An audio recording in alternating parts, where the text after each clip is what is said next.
Hello and welcome to the Overly Animated Podcast, where we take animation seriously. We talk everything animation, including RWBY, which we'll be getting into right now.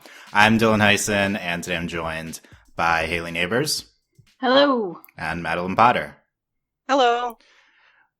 One last time for the series finale of RWBY episode recaps. We are talking RWBY, an episode of RWBY, the Volume 7 finale. The Enemy of Trust that aired today on Rooster Teeth, whatever. Series finale because, as announced earlier this year, we're stopping episode recaps. We just finished off the RWBY ones, but this will be our last RWBY episode recap, and we're excited to talk about this highly anticipated finale. All our thoughts on it. I have a big glass of wine that I'll be drinking throughout this podcast, ready to help me talk about this finale. So, if you also like to partake listening, maybe that would put you in the right state of mind. I don't know, but what's going to be the word that you take a shot on? Yeah, we'll figure that out. Whale. Whale. Yeah. Okay. There you go. That's number one. Okay. Just pause. Make your own drinking game for the podcast. Then come back. Queer baiting. How many times are we gonna say that? Rooster Teeth. Okay. We'll talk. There's a preview of the podcast, but make sure you've seen the Volume 7 finale. Come back and listen to the podcast. Hayley, what were your reactions to this finale? I don't know. I think I was in a state of simultaneously passive shock and excitement, but also super passive. So it was a very confusing experience because there was like some awesome fight scenes happening with Cinder and all of that, and I loved that. But then like kind of nothing happened, but also big things happened. But a lot of it was just Oscar falling for no reason.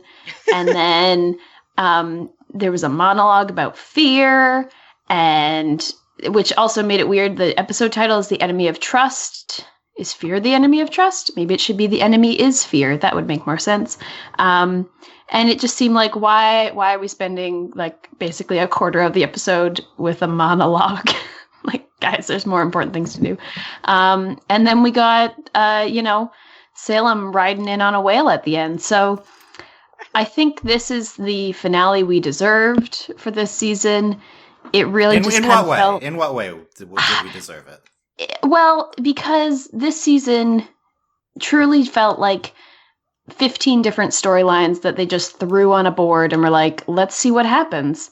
Nothing will have consequences, and we'll outright say it was pointless, and everyone will love that, right? And then this finale just felt the same. Like, it's like they had all their key things on a board and threw darts at it. Like, oh, okay, so Oscar monologue, we didn't think we were going to do that, but the fates have decided it. We're going to put it in because who cares? So, yeah. Okay. I don't know. It was such a mixed bag of emotions for me. Well, we want to get into all those emotions. I mean, this is the time to do it. The last time to do it. Yes. This is get ready, folks. The mixed bag implies some good in there. That's good. There were definitely there were definitely good moments where I was like, okay, this is cool. And then it was like, what is happening? So, okay. And no satellite being shot into the sky. I'm very upset about that. We'll get to that. But if we do rants, you can talk about the satellite more. So and I don't want to spoil anything for that. I'll just say keep listening to until the end of this podcast. Okay, that's what I'll say. So prepare your rants as we're going. Maddie, what did you think of the finale? Okay, so this episode was like really gorgeous. There was some really gorgeous the sunset is still amazingly. Oh no, is it sunrise? Sunrise is still like amazingly beautiful in this. Like we're in like the same time as like the end of last episode, and it's really gorgeous. The fights were like kind of everything I've been waiting for from this show for almost like 2 seasons, because apparently when it's Cinder and Neo fighting, oh wow, I instantly care because I care about them as characters more than anyone else they've been fighting since like 3 seasons ago. And so, like, Neo fighting has character. Cinder is just kind of crazy, but, like, we've seen her kind of go crazy with power this whole time, and it's fun. Obviously, I was very invested in Penny becoming the Winter Maiden. Like, that was awesome.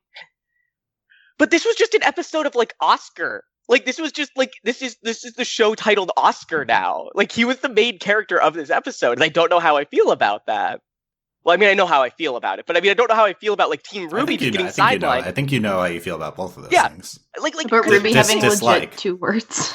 Yeah, no, because Blake and Yang barely talking. Yeah, Blake and Yang were just not even in the episode. Like, my issue with this episode is that Team RWBY, again, are sidelined for characters that the writers clearly want to, like, write for instead. And, like, Oscar, like, in this episode, I think has, like, stuff. Like, he has stuff to write about. Like, he has stuff to, like, for an arc. But he's not who I'm here for, like, in any way, shape, or form.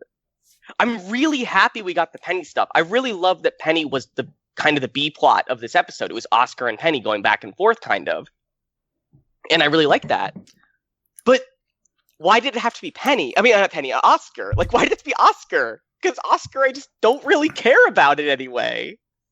How dare you? That's one half of Hayley's Rose Garden you're talking about here. Oh my god. Also, this makes Rose Garden more likely, Dylan.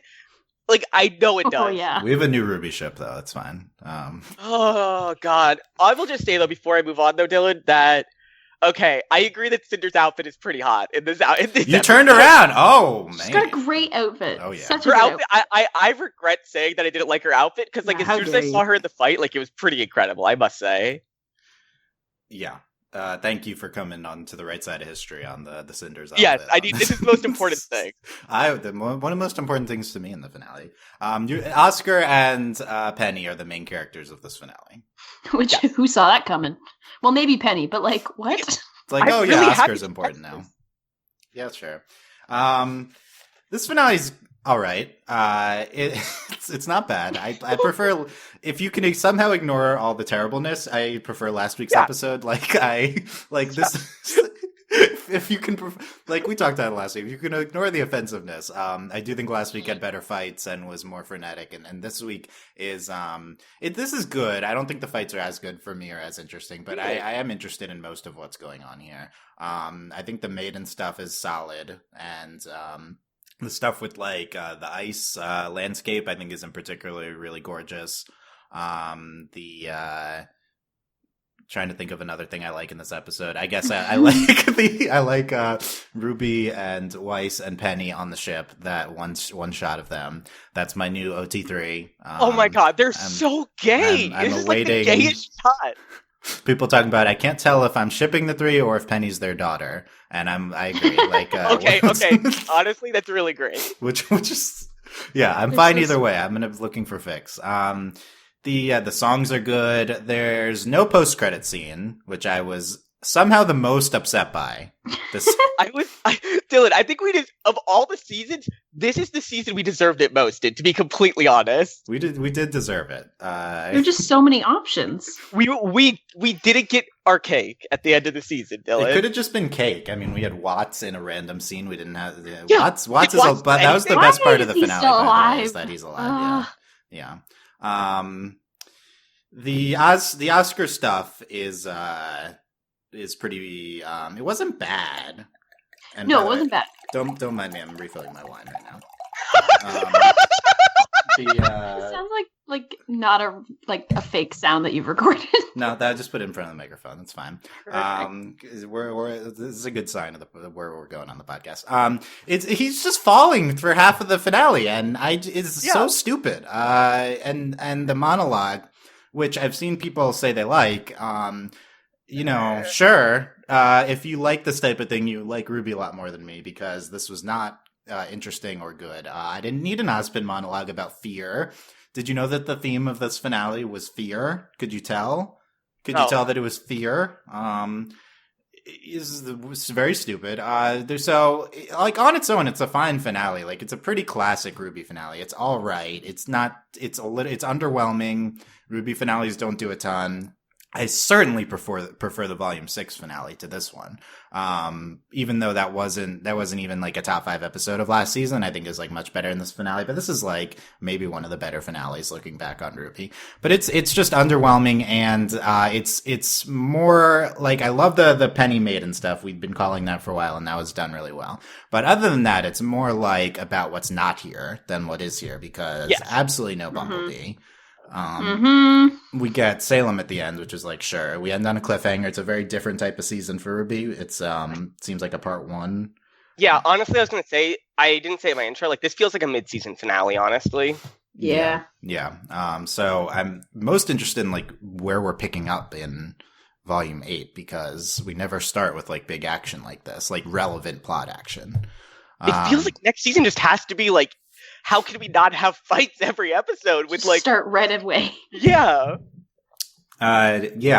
It's they might land somewhere and regroup. That's the only thing I can think of. But or they like do the fights at the beginning, and then it's like the rest of the season is like picking up the pieces. Yeah, it could be that. So it's fine, this finale, but this is like a very appropriate last episode to go out on. I feel like it's fine. Like, this is a mediocre episode of RWBY for a mediocre show. More on that later.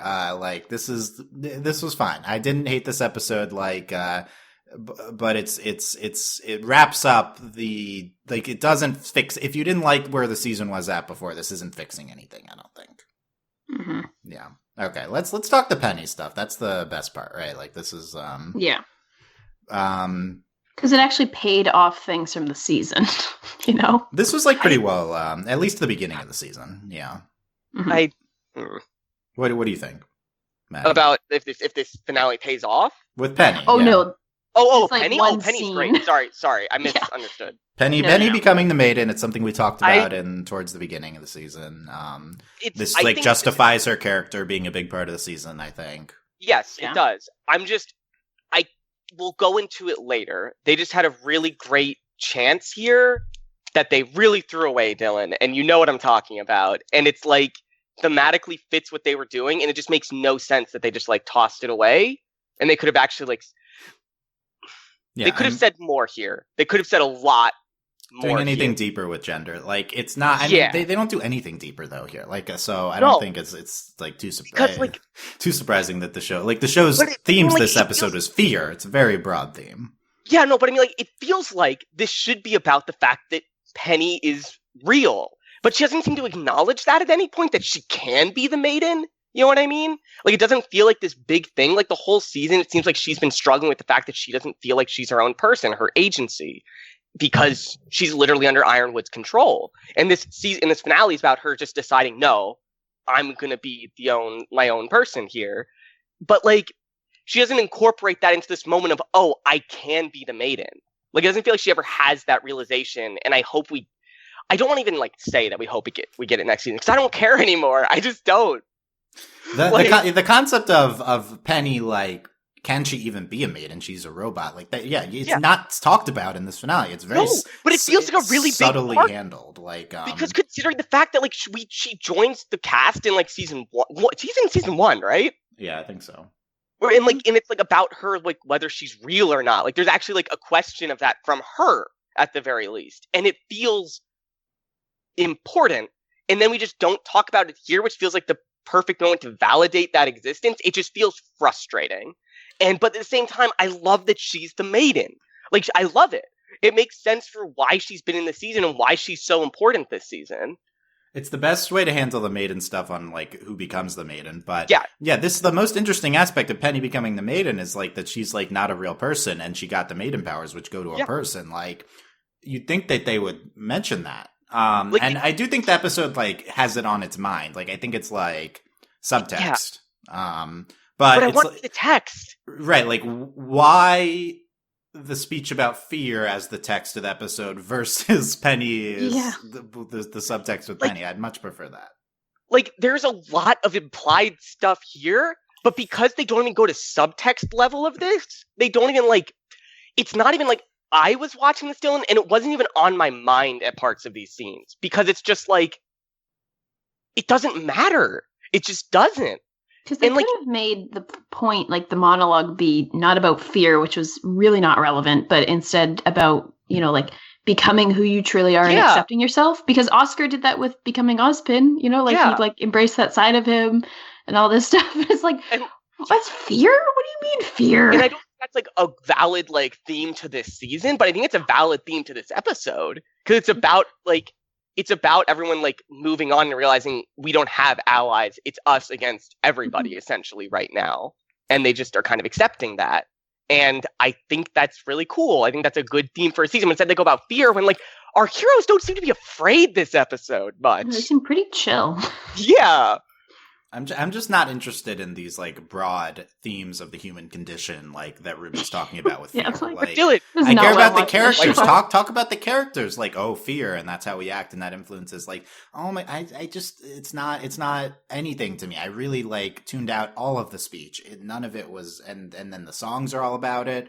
And the only scene where like Oscar Ozpin and Ironwood are talking about it, and there it's at least part of the story. But the Penny, you'd think we'd talk about Penny being a real person. I do think it's like part of the episode in the subtext, but it like is shockingly underplayed, I would say. Yeah, because like it's vital. Like she's the only one who can reach the Winter Maiden because she's metal and like doesn't feel the cold. Like she can get to the Maiden and talk to her, and that's like the reason. Right, like that's And there's, relevant. like, Her this- not being a human is how she was even in that position. Yeah. And they've also there- spent time talking about this theme for her overtly, so it's not like Yeah. it's something that They're we're not reading thinking into. about. Like they want us to think about this. And it's like, why would you not pay that off? Like as a writer, Yeah, it just doesn't Because make like much sense. Winter and Penny's dynamic is that Winter's a human who like acts very inhumanly, and Penny's a robot who acts very humanly, and like their dynamic was this struggle. And then Like, we had that terrible line last episode where she's like, but it's like I feel emotions or something. Yeah, Like, and we could have had something like that. And like the whole thing is she made a choice in this episode to save Winter instead of going after Cinder. Like there is the whole point of this episode is Penny's a good person, a good like person with a capital P, and like we just don't touch on it in any real way other than this weird minor subtext, and it's feels like such a missed shot. Even if you're not going to do the gender stuff, which feels impossible considering the fact that the maidens can only go to women. Like it just feels like such a missed shot on so many levels. I definitely think it's like intended subtext, but with last episode with Penny being like personal feelings, and then this episode she says like it's certainly on the mind, but like I just don't agree with leaving it as subtext. It's way more interesting than it's just the a missed text of this opportunity. episode. Yeah, And like imagine if this was like Penny's speech or something at the very least. That'd be good. Yeah, why is Like, why is Ozpin giving this speech? Who gives a crap about Ozpin? Like Penny like has had this big change. Like what if this was a speech from Penny like in post like talking about like coming to terms with herself as everyone moves away. Like you know what I mean? Like realizing that just being yourself is more important to saving people or something. I love broad epic speeches about the human condition by old men. That's what the show is saying. That's all we can do. That's all the show does. Yeah, okay. It really is. It really is. The rest of the maiden stuff, I think like there's some gorgeous animation with Penny and Freya. Freya was shockingly had agency in this episode. I liked that. That's I good. really did. She Avatar State's big ice storm around her. I think the moment that she grabs Cinder's hand is just like She's like, it's probably the "Not most today." surprising moment of the finale for me. It's just like, oh, she has agency. Okay. Yeah. Well, Yeah. it makes sense. Like she's like a pseudo mythical being, even Yeah. if she's elderly, she's going to have some power. It seems You know? it seems like she's the person in like the series who's had the maiden powers longest, and it's just like, listen, I might be old, but y'all are just like kids. You can't keep up. Yeah. I have a hot take here. Tell me if you. Okay. What's your hot take? I just thought of this, but I think it's definitely true. The Okay. maiden powers, the maidens, is the most interesting part of the RWBY mythology. I think that's like Dylan. I think that's the exact opposite take that you had at the beginning of Right at the beginning, it's like, why do we need this other part of the mythology? But let's recap what's happened since then. Since they introduced Actually, it. interesting thing. Volume 5, they had the best twist to the show involving the maiden powers. Volume 7, the best part of this finale involves the maiden powers. I cared the most about who ended up with the maiden powers here. Yes. Like, this is, at this point, is just better than the rest of what's going on with the show, at least in terms of broad plot. I think also because it's actually getting some screen time. Whereas, like, if we had any focus on Silver Eyes or any focus on, Salem more so, then it'd be like, okay, that's good. But it's like it's substantial and it's defined. Like yes. I was after this episode. I was like, oh, who are the maidens now? It's Mm-hmm. Penny, it's Raven, Cinder, and we haven't met the fourth one, right? Like And that's those are interesting. all people I care about. That is That's interesting. yeah. They're on it's a character focused mythology element, and very true. Tracking who they all are is I think is actually pretty interesting. It's like honestly, I care a lot more about that than Salem riding in on a big whale grim. Although the way to get me interested in Salem is to have a giant whale. So Yeah, okay. it's a good Flying monkey. start. Yeah, okay. Maiden, and the rest of the maiden stuff. Yeah, okay, that's fine. We'll get back to it. But yeah, we talked long enough about this finale about talking about the giant whale because who was calling Truly the giant highlight. whale here? Dylan, there was a cloud, and I saw like a brief like silhouette, and I like literally I was watching this, and I literally like, it's a whale. I like literally, it's a whale. It's a whale. And I was so excited. It's very exciting. Maddie, I have a beef with you about bringing up flying monkeys this entire season, and we got a giant whale instead of the flying. It literally had. Well, there were little flying things next to the whale. Were those flying monkeys? Oh, I think those were the flying monkeys. I don't think That's what I noticed first. How dare this show make flying monkeys the post-credit scene of last episode and have them not be relevant? Like, oh my They God. were. I think they were the little flying I'm like things. actually mad about it. It's shockingly stupid. And then, honestly, I'm more outraged that there's no post-credits episode this season. Here's a tweet from Carrie. We opted not to do a post-credit scene in favor of putting that effort into the show and not crunching. Thank you for understanding. So, we agree, don't overwork your animators. But the part of this tweet which gets me is, in favor of putting the effort into the show, he says. That means that the post-credit scenes are not the show, which makes me wonder, why were you doing them for 6 seasons? If they're not part of the show, don't do them. Yeah. Okay, so I guess it's a good decision. I don't know. So it's not canon then? Maybe, Why? yeah. Is it not canon? Is it outside? Is it like Ruby Chibi? Like, is it kind of that? Yeah, we could have had a Ruby Chibi scene at the end. That would have been good. I think it's man. Dylan. Do you think that they put that flying monkey scene as the post-credit scene? Because like, whoa, this is a cool idea. And then they got to this season, they're like, why did he make that scene? Like, there's no reason for there to be flying monkeys ever. They're like, oh god. I think they're planning on having flying monkeys, but then what? Stones Miles walks in and is like, you know what's cooler, guys, than flying monkeys is a giant flying whale. And How they're like, is this whoa. Yes. It's just a big blob. I will say the giant whale is very cool. I'm pro giant whale, obviously. It's really cool, Dylan. Like, this is what I want from RWBY. Like, this is like happy, like craziness. Like, I want this kind of Stupid crazy Grim stuff. is great. Yeah, like Yeah. Why not a sky ship that's just a whale? Yeah, very. And Yeah. Salem's just standing on top of it. Yeah, Salem's there. She's a new outfit Yes. with cleavage showing. A boob window. Yes. I don't know if it's technically a boob window, but it's No, it a, is. not. It's like a diamond. Does the window It's need the top? I think it poorly needs the top done. to it. I think it. Anyway, this is it's not Salem's important. behind Not the a- trend, you know?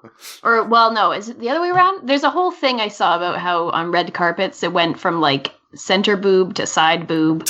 Okay, we don't need to do this. We don't need to do this. Yeah, I mean, I don't know. Salem's side boob went. That's what Hayley's saying. I mean, honestly. The At least she got a new outfit. That's fun. She's Yeah, like, okay, yeah, ready Hayley, for what do you think? battle. Here we go. Let's you go. you excited to see Salem, Hayley? Get my new gown out. Sure. I don't know. Yeah. Yeah. Okay. Fine. You were excited. You were excited. It was fine. Maddie, were you I'm excited. I was just like, what is happening? So yeah. Okay. What is Is this happening? her, like, satellite?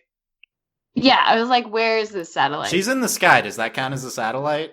Did she? No, like, but on it top does of a further giant thing? prove the ridiculously of the satellite because they're like, they can't reach us. And she's like, Here's a giant, giant whale whale. coming in hot. You know? It's a good Yeah. point. Maddie, tell me about Salem. What do you mean? Okay, you can't just say that. I don't know. What do you think? Are you pro Salem in this episode? Is it cool that Salem's here at this point in the story? There's a lot of questions we could ask. Okay, I'm pro Salem. I'm Pro pro Salem. Salem being here, Dylan, because shockingly, she's the third. Like, she's the villain I care about third most somehow because they just She's stopped Wait, making. I'm trying to good figure out villains. who's second. No, Dylan. It's Cinder, then Neo, then her. Neo over Salem is okay. I can see it. I like, mostly just really want to see a scene of Salem and Ruby actually talking to each other in a room, because that was like intense. Was that last week where they had that confrontation? 2 weeks ago, yeah. And it was like so intense and emotionally dramatic. And I want that again. Yeah. So it's gonna take a while. Like, I think I agree, Dylan. There's like a lot of like cool stuff in this episode, but like there's like, everything that's missing is the part I'm upset about. Yeah, it's as much as cool as the stuff is. Are we accelerating the end game? Like Salem, is this the final confrontation? No, right? Well, at least she's left her little world. Yeah, I think this is the obligatory like the heroes lose stuff. Like we're gonna go to Vacuo to like pick up the pieces. Isn't that Volume 3? Or we do it again? It's an edgy show, so we have to have that moment twice. Well, I mean, like Dylan, like that. Remember, Volume 3 was just the end of the prologue. Okay, shut up. No, Dylan, I'm saying this like as like a troll, but like I think that's honestly how they consider it. Oh, I'm in pain. I guess this is like the fall of Ba Sing Se moment, probably. Yeah. Yeah, that's what and like they're gonna go to Vacuo to fix it and like join up with Sun and stuff. That if we went to Vacuo next, I'd be so happy. But let's just run away. I assume a significant portion of next season still isn't Alice. Yes, I also assume that a significant amount of next season, at least next season, has Penny, which I'm very excited about. Like Penny working with Penny leaves with the heroes, yeah. Yeah. After having the maiden powers, that's exciting. If she's the problem is, I've seen characters leave with the heroes at the end of the season, and then next season we write them off in the first episode. Who are you talking about, Dylan? Like every single other character but Ruby and Orange? I might have two favorites that might have had that fate happen to them. So might still be bitter about that. So there's no guarantees Penny's sticking around. I've learned my lesson. Like it feels like she's important, right? But like at least she's a maiden. You can't write her out until she loses the powers, right? Like she has to be around. I guess Raven. That being said, Raven's not in the show. Raven, she's still a maiden. So I take it back. Okay. Raven just went off. Dylan, we deserved a Raven and Tai Yang check-in at the end of the season. I mean, honestly, yes. Like, we deserve more Raven, just because it makes no sense that there's just a maiden sitting in the middle of nowhere and no one cares. Don't know what's going on with her. Seems like Salem doesn't care. It seems like Salem definitely does not care, and it makes no sense. I guess she doesn't know, or does she not care? Or both? I don't know. Unclear. But like now we've effectively established that Cinder is the weakest maiden, I think, and so it's like Cinder gets easily owned by she Freya. Runs away. To be fair, they say Freya was a fully realized maiden. Yeah, but she also lost Raven. Yeah, true. I blinked and was like, "Wait, what happened?" And it was Cinder flew away. She got silverized. So that's the other part of the maiden stuff. She got silverized by Ruby very quickly. It happens fast, and she gets her extendo arm cut off for a little bit. But then it grows back. Yeah, so that we got the extendo arms. This finale. Dylan, check. Yeah. Okay, I just want to say, Dylan, this is the best use of extendo arms. Could only happen for like a split second, and she just used it once to like whip Penny into a wall. Like that's fine. Like that was and then it gets cut off. Is it acceptable? This is like catharsis for us. The extendo arm goes away, but then it grows back. Then it grew back. No! I was so excited for it to go away, Dylan. Honestly, what I want is for her to like use her like semblance to make like a glass arm or something. That would be a lot cooler. Apparently that's her semblance, so yeah. And just a positive note, I personally really loved all of the fights relating to Cinder today. Like they were really good. When they go outside the building, oh my gosh, that really was completely like out of nowhere, and I was stunned by it. Yeah, I was like, what show am I watching? Like it was so cool, and I think also because I care about all of those characters, right? So that helps it. But it was just so interestingly done, and it actually felt like I don't know if someone's gonna die in this, you know? Like it wasn't because we thought like, oh, Winter's gonna die. You know? High stakes, Winter's. It was it was very high stakes. And even if no one dies, there is going to be a important transfer of power here. Yeah, that's the thing. The maiden is the best. The maidens are the best part of mythology. They feel so substantial and important. Like it's like this is a huge power that it's easy to track and relevant. The best scenes of this episode, were the outside fight and then Penny and Freya inside. I think.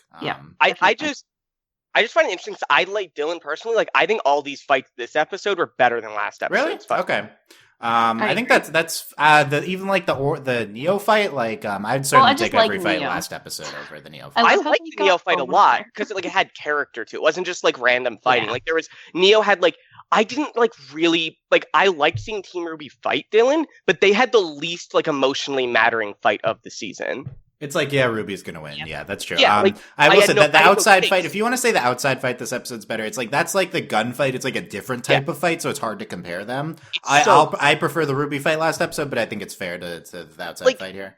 Here's how I feel about the Neo fight, Dylan. Because the Neo fight, like I said last podcast, I said it's centered on the relic. Like, she's trying to get the relic. So like, it's not as nearly as like emotionally impactful as like the maidens, but it's clear in this fight that Neo wins. Neo fights them. She has a goal and she succeeds. And I think there's like a lot of really interesting small character moments from Neo. They really like they kind of Neo has been successfully flanderized as this like taunting character, but like in a good way. Like, I feel like she's finally like come into her own as a character this season, and I like watching her fight.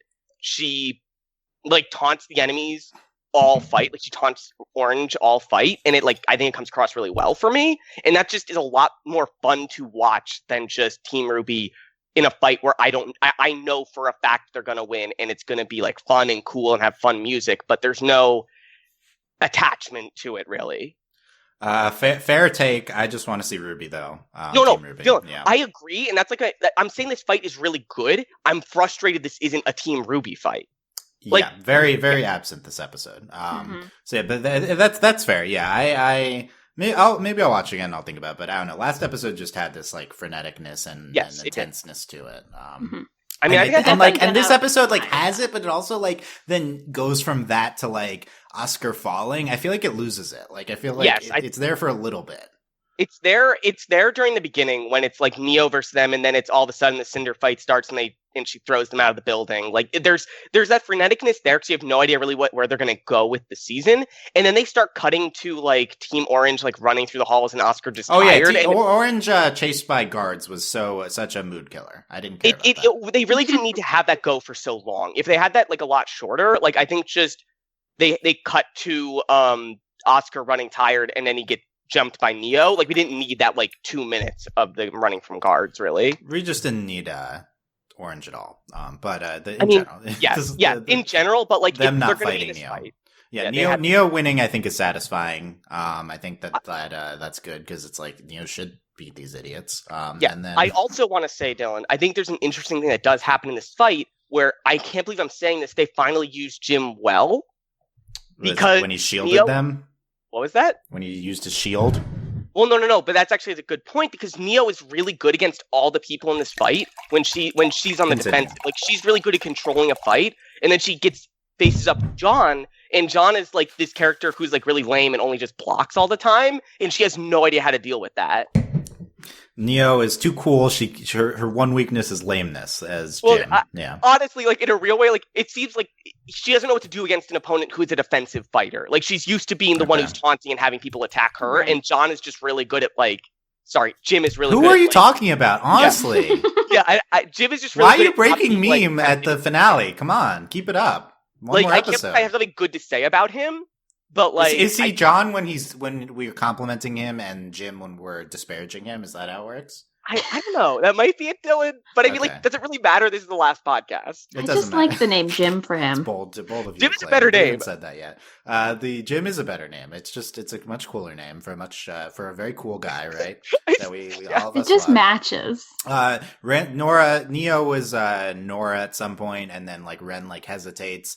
I'm glad there's at least something with them, but I think like there's this whole build up towards Ren being loyal to Ironwood and Nora being anti-Ironwood that didn't pay off at all in this finale. So screw that plotline. Like, let's. Also, they're the only ones allowed to kiss. The straights are allowed to kiss. And yep, they were the only ones that kissed. More on that soon. And then the Neo gets the lamp, and we talked. So that's enough of that. And I am interested to see Cinder ask a question though. Like, that feels actually impactful. Oh, I guess the person with the lamp can ask the question. Too bad we didn't see that this finale. That would have been the most. Yeah, I think this is what that means, Dylan. That's why the lamp's important. We have one question left. And what is Cinder gonna ask?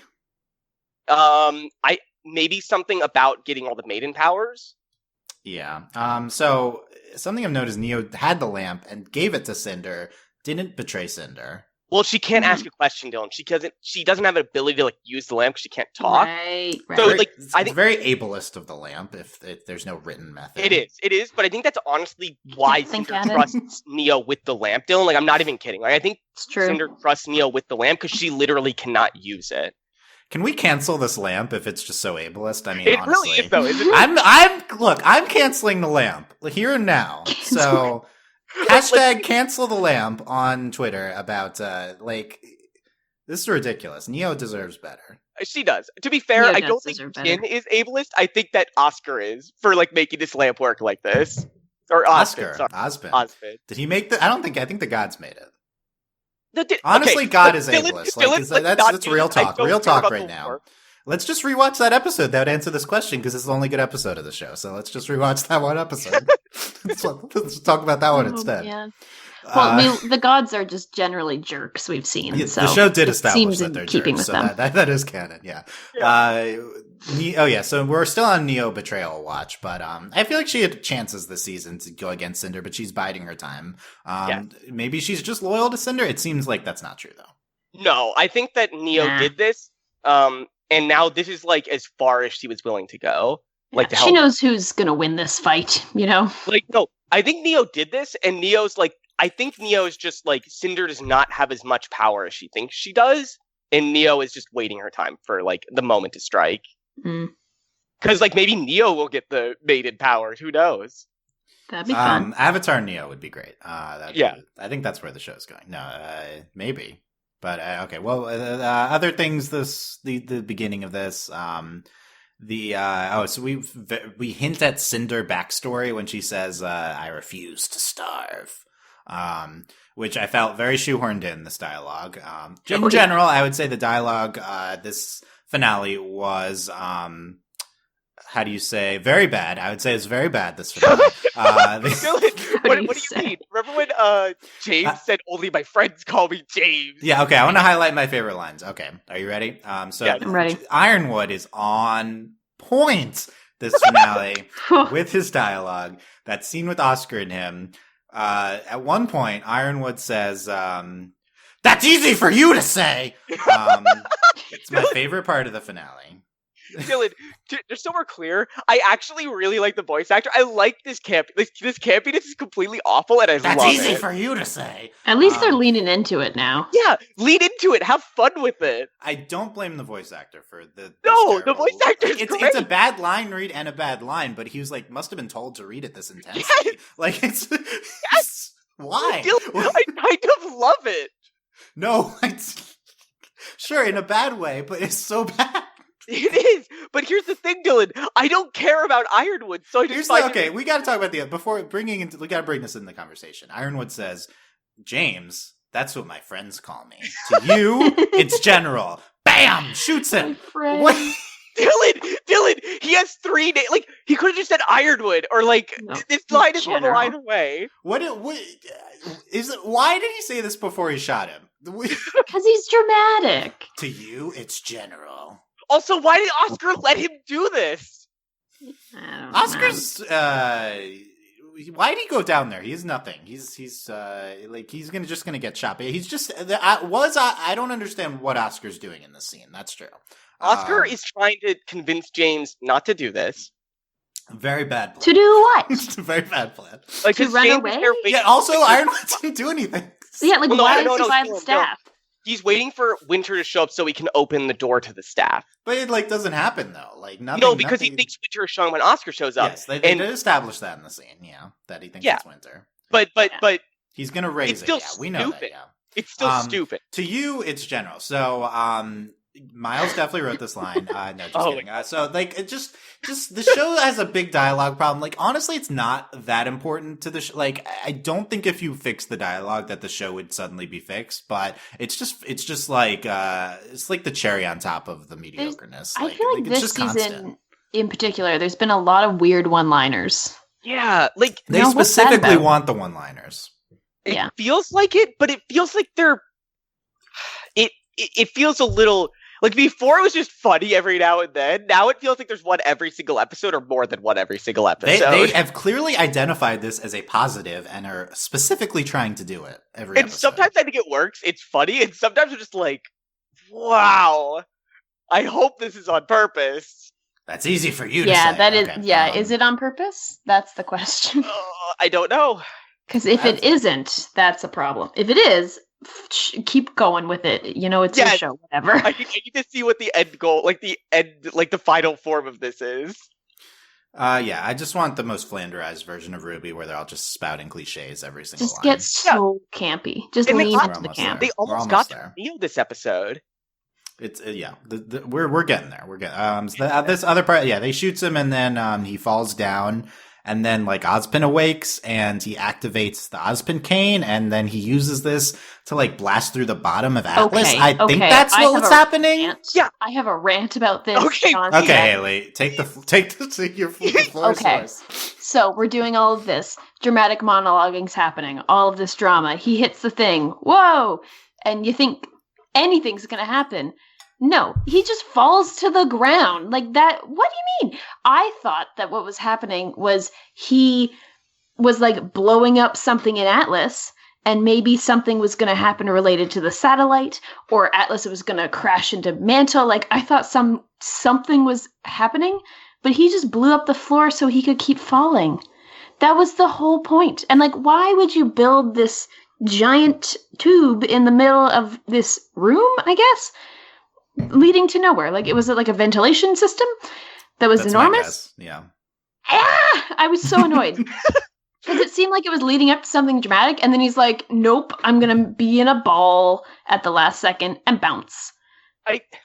One of the most this is one of the most dramatic moments of the episode, and it's so Oscar crashes through the bottom of Atlas and then just continues to fall. and then is in a ball. But just like, I don't know. It's like, I'm on board with the way they cut between stuff at the end of the episode and the way that they're like building up the intensity. But do something. But they're doing like Oscar's not doing anything interesting. He's just falling. Who cares? He's just falling. Okay. Like, I thought what happened was he like blew up this thing, right? And then I thought it was going to be it's very confusing, right? You think it's going to be important. It's super confusing. And I thought it was something related to, he's, like, is it like he's hurting Atlas to save something, and it's like a weird, like, is he bad or good or whatever, more of that nonsense. But at least that would have been something happening. And then we would have had Atlas crash into Mantle and be really dramatic, and Salem would arrive. Like, but none of that happened. He just fell. Like, and then did a superhero landing. I'm really disappointed because I watched this, and when it first was happening, like in the moment, I thought Oscar was in a dream sequence, and I was like, okay, this is okay. Same, yes, and then it revealed that he was just falling. Started.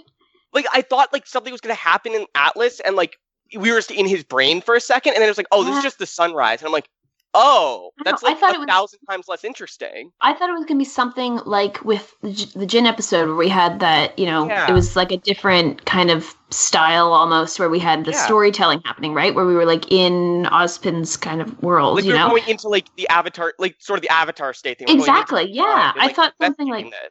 And then we would have had him talking to Oscar and all these other people, and we'd learned something. But no, he was just like, pretty sunset. Like, I was honestly expecting, like, the scene from Avatar where all the old avatars appear in a line and their eyes light up next Especially because when it cues in that, like, here's Oscar or Ozpin giving a monologue. Like, you think something's going to happen. And it, like, feels... Was he monologuing to Ozpin as he was falling the whole time? To Oscar, you mean? Oscar, yeah. Because Oscar's just like, he's doing a monologue just for Oscar, and I was waiting for Oscar to just be like, "Can you shut up? Like, I'm trying to focus, buddy." I think you guys are wrong. I think this monologue is just for the audience. I think Ozpin is an omniscient character who knows this is a television show. So he falls, and then the end of this is he green ball powers lands on Mantle. Ozpin's talking to him. He's back, and Oscar says, "How do we save Atlas?" So Haley, I need to know, you're the Oscar stan of the three of us. I need to. I need to know. No, it's true. I need to know what you think of Oscar this episode, the prospects for Rose Garden, and any Oscar thoughts, because clearly people care about Oscar, but I don't. So I need you to represent this. I'll do my best. Okay. I did notice again that I like his outfit this week. So there was that note. Okay. That was the strongest Oscar thoughts I had this week. Were like, oh yeah, that's a good costume. Osmond's back. Is that's bad, right? Oscar's gonna be I subsumed. suppose, I don't know. Is he good? Is he bad? No one knows. It's very vague and confusing. From where to go. Yeah, exactly. I think. Okay, let me try and get into the my Rose Garden self. Oh no! Please don't. No, I think Is it it's happening just... next season? Call your shot. Are they kissing next season? No, because I think you're hopeful. Okay, if Bumblebee didn't get to kiss in one season, Rose Garden's got to wait 5. So no, well they're not. They're gonna wait half a season. Okay, so because I think that it's gonna be I think I saw someone on Discord say Oscar alone episodes, like Zuko alone. No. We're definitely gonna get some of that. Oscar's separated from the group. He's left in Mantle, and they're making him a bigger deal than he was. And there's definitely gonna be him hanging out with Salem. I'm now concerned that he's going to be the main B plot in the whole show, and we're not going to get much of Team RWBY. Like every other season of the show? Yeah, right. He's going to take over the show. I don't know. I just think they could have actually done maybe something interesting with him, but there was just all these weird things of him not fighting back against Ironwood or really having any impact on anything, and just being I like to hold this cane, it gives me comfort. What is his deal? I don't know what his deal is, because he feels not a character, but also they want him to be a very important character, and it's very confusing. Certainly important to this finale. Yes, what did he do? Did he do anything? But he broke through the bottom of Atlas and all he did was lose the lamp. He did lose. Yeah, he lost the lamp. My interpretation is that Ozpin was back. That activated the cane, and all of this was Ozpin powers. It could have been his semblance, Oscar's semblance, but I interpreted it not as his semblance, any of this, just as Ozpin powers. No, because he said "Oh, that was you," Yeah, right. Yeah. I just think Oscar's activating the Avatar state, literally.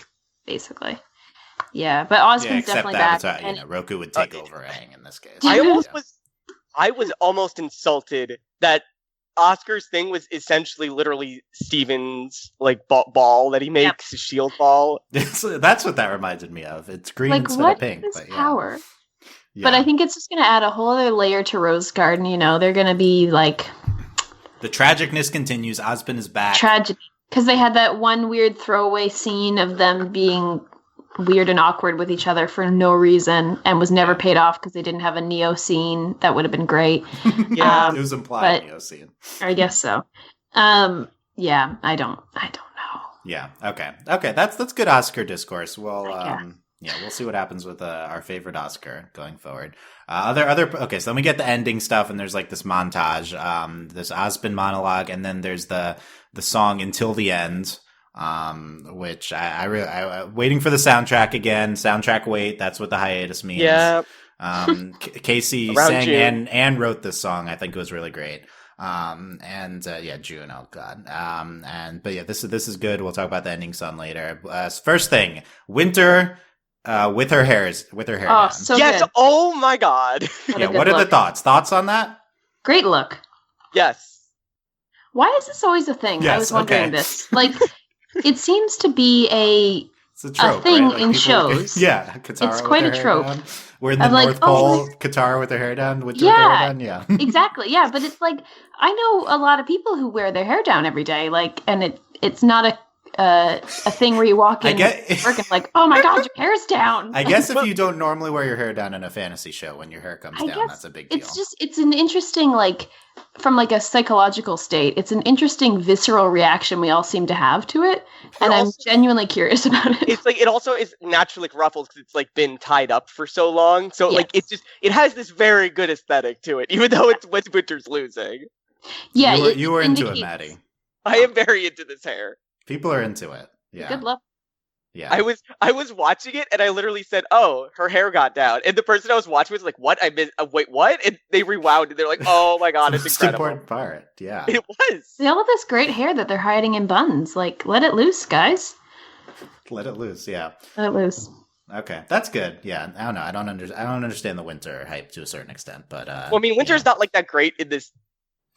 I mean, I like, mean, in a more less substantial way. But gotcha. No, I get it. Like, give me Sun or Blake. That's more.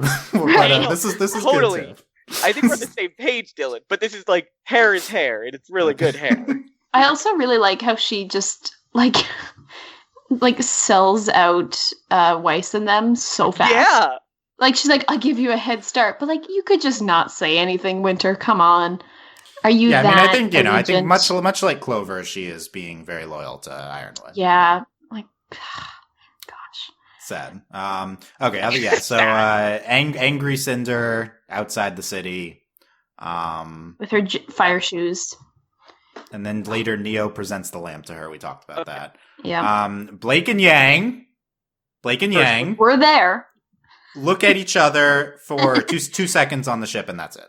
And then stand on opposite sides of the ship. And then stand on opposite sides of the ship. Okay. Yep. Continuing on. Crow. Okay. Better. Even more inflammatory. Crow looks down at Clover's bloody pin. I forgot. Oh my god! They're just trying to rub it in. Looks down at Clover's bloody pin, and Robin comforts him, potentially sparking a romance. Dylan, if this happens, Dylan, if they get romantically involved, how awful is this on a scale from like 10 to like 10 million? It's honestly hilarious in how hateful it is. Yeah, this feels absolutely hateful. I think they weren't doing that, but I mean, apparently they weren't doing romance with Crow and Clover, so who knows? Oh my god. Yeah, like Crow's like, I'm gonna go kill Ironwood. No, that's not a part of this finale. What was the point of the I don't know. It wasn't super relevant to the finale, what happened last episode. Dylan, I would be not okay. I would be able to handle Crow having like Clover's pin if like last episode didn't happen the way it did. We've talked about that. Yeah, it's like you killed him, buddy, for being an idiot. Yeah, like your fault. You basically killed him, yeah. Yeah. He was mad about it. So that's where Crow. He just didn't need to kill him. He could have just killed Period instead. Crow is in maximum pain, is what we're getting from the finale. So that's fun. Gotta keep your characters in constant pain. That's how it works. Constant pain and constantly revert their character arcs. Reverting back, yeah. Maybe eventually he'll turn the corner. Not now though. And we mentioned this, but Penny goes with them, and then Ruby and Weiss lean in on her. And in the ship, and the ship was launched, is what I'll say. Yeah, that was incredible. Is that the screenshot for this podcast, Dylan? I think so, yeah. There's also I took a funny one of Ruby. It looks sexual, Ruby looking over at the two of them. So that's the one we're going with. Okay. Out of context. It is from the show, but it's like clearly not intended to be like that. But yeah, it's her half blinking, but it's good though. Please come to the Discord and post any OT3 White Rose plus Penny fics you find in the off season. I will read them.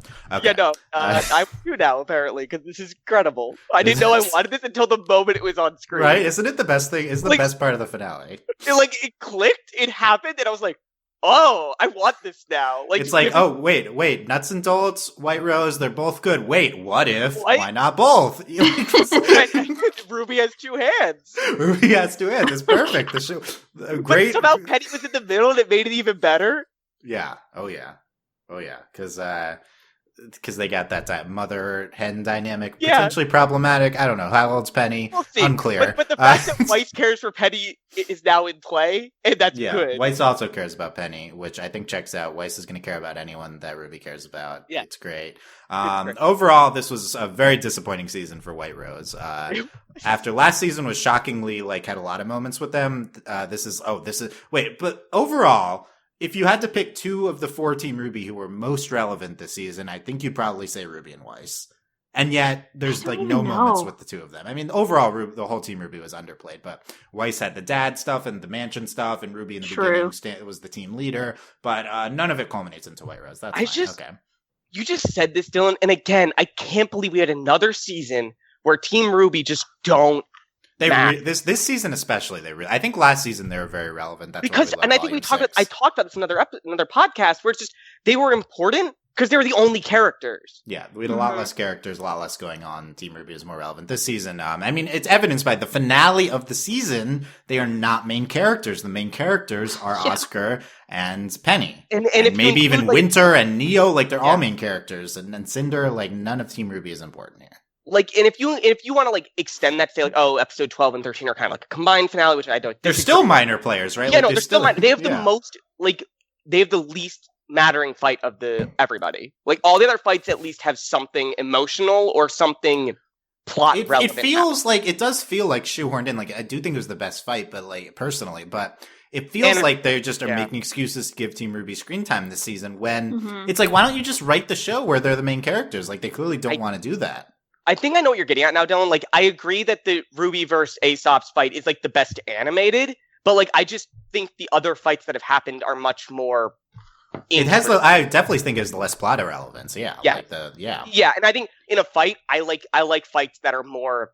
Yeah, I think it's fair. I think it's fair. I think we talked about that. I think both sides are fair on that one. Yeah, sorry. A lot of good fights in the last two episodes, I will say that, which is good. And I was shocked that the Ironwood fight was like actually an interesting fight to watch, like in terms of like that one was 2 episodes ago too. That was was a lot. I mean, look, I'm disappointed by a lot this season, but the last 3 episodes had like the Ironwood fight, the fight outside, really distinct type of fights. Then the RWBY fight was like a classic like type of fight for this show. A lot of like different type of great fights. Yeah, and that's a big part of the show. Like, I think we've been complaining, but I think the animation team has just stepped it up so much for fights this season. There were some incredible fights that I think were... This is the best produced season of the show, for sure. Yes. I think that these fights, I think they're on the level of the Adam Gang Blake fight in terms of, like, production. I just don't think they hit the emotional highs of that fight. I agree with that. Yeah, I think that fight is I like the RWBY fight technically more, but I would prefer the Adam fight just because of like what they did plot wise. Yeah, the gang, yeah, of course. Okay, rest of this lamp. Wow. Okay, we've arrived at my favorite part of the film. Yes, Dr. Watts is alive. He's back and he's out for blood. They could have even made that the end credit scene, you know?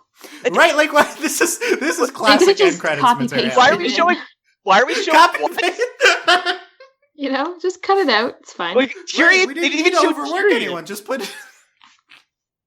There's no Tyrion. Yeah, Maddie, please talk about how much you miss Tyrion this episode. I am so mad, Dylan. We have at least a whole other season with Tyrion that exists now in the world. They've heard this.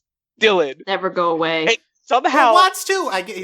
People, he's maybe in jail. I guess that's what happened. Yes.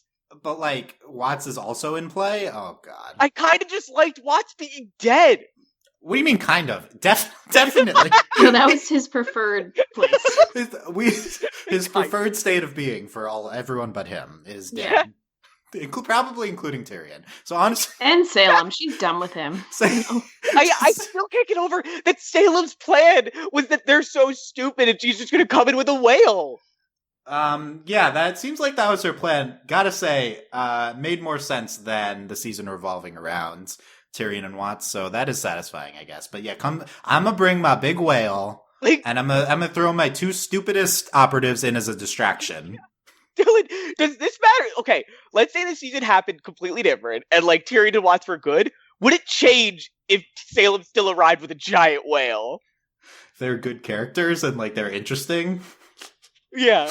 And then it would have been better. Yeah, the problem is that we spent most of our time with them this season. So yeah, it does matter if they're good characters. Like it might have been frustrating. It's like, oh, we're subverting all this. I liked what we were doing, but it would have been preferable to what we had because we spent 10 episodes with these uninteresting characters. Doing what Salem, whoever said that, where it's like, yeah, that was pointless.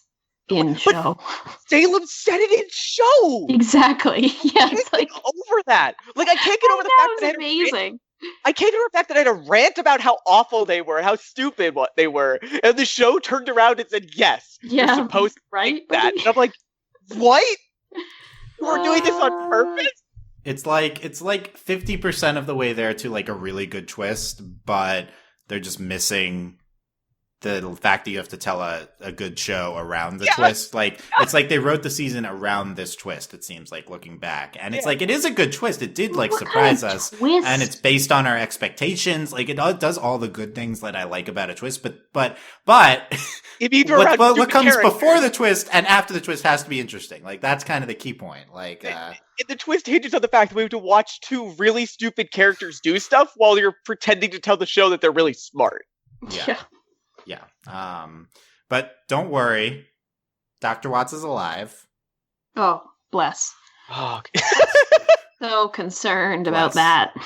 Praying hands emoji, 100 emoji, cry emoji. Dr. Watts is alive. Hashtag. What was my hashtag from before? I have no clue. The lamp is cancel the lamp. Hashtag cancel the lamp. Please tweet that. Okay. What else we? Okay. Okay. We talked about everything now. Then Salem's on top of the YL, and the end credits song is Fear. Yes. Shocking title to the end credits song. As we skip through, like, oh, what's it gonna be? What's the end credits? And then it is a tribute to Monty, which was great. With like a whale, I think, on it. I think it was like a little whale on it. Yeah, it was cute. But is that like a Monty idea, like it seems right. The whale. So I'm glad we're bringing the whale in finally. But then we could have had that and then credit scene. I think we could have done both. Yeah. You're right. Let's just put the honestly, put the Dr. Watts scene. If you put Dr. Watts at the end, we come on this podcast and we're like, I can't believe how stupid this end credits scene is. But we're like much happier because we're entertained by how stupid it is. yeah. Because it's like interspersed with like actual characters that matter, and I'm just like, why did you put this here? This doesn't matter. Like, you have to tell us he's alive if you're gonna bring it back, I guess. But you could have also made it surprise. I don't know. Yeah, that was my favorite part of the finale, in that it was the most baffling, stupid part of the finale. Also, Oscar falling the entire time. I really wish that was a dream sequence and not like actually happening, but it was. I do like the idea of he's falling, and as he's falling, he sees all the past Ozpins. I think that's that would have been that. It's a missed opportunity, really. Mm-hmm. Yeah, that'd have been cool. Okay, we have some business to get to, but final thoughts on this finale proper, Hayley. Okay. I don't know. I think it suffers from this whole season where it was frankly just a directionless jumble of nonsense, with them trying to be like, ooh, look at this cool twist. And we're like, what are you talking about? There was nothing leading up to this and no payoff. And I think that this finale, the last couple episodes have been like, seemingly seem like they should be good, but then you're always just like, what is happening? Like, what is the point of any of this? So there's a couple great moments, like all these fights that were happening and all these moments and everything. And I personally, at least I want to be invested in it, but then it's just like, what is happening? No one knows what's happening. The writers don't know what's happening. And clearly, because they halfway through this, or near three quarters into the season, are like, yeah, whatever, that didn't matter. So I don't know. I have zero clue what's coming next, because it seems like whenever we predict something, it's the complete opposite of that somehow. Well, because we predict good things. I guess so. Like actually having our main characters participate in the plot. Yeah. So there you go. There's I don't know where we're going or what's up, what's down. That's kind of exciting, not knowing where we're going. It is. It's in a way, in a certain way of looking at it. But there's a lot of potential. We can only as always, a lot of potential. Yeah. Okay. Yep. Thank you, Hayley. Maddie, tell final thoughts on this episode. We can have a little Team RWBY for it as a treat, and that's it. That's kind of what happened, yeah. Yeah, that's all it is. Dylan, we talked about everything. I'm just waiting for the next part. Next part. We have a lot to get to. I know. This is not the end really of the quickly, podcast. I will say, just because I want to make sure we've been negative for a while, the production, again, was really good. The music was really good. I just have some beef with the story that we're going to get to. Yeah, I agree. I want to echo gorgeous like finale. My satellite. God. Okay. We'll pause this. We'll get back to the satellite thing.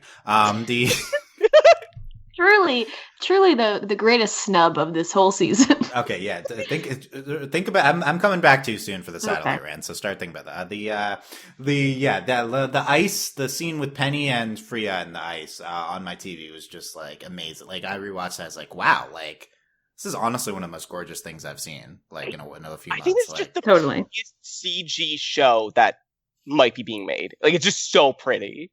This whole season was just gorgeous. We talked about that in the beginning. The music, I think this episode in particular, I really liked.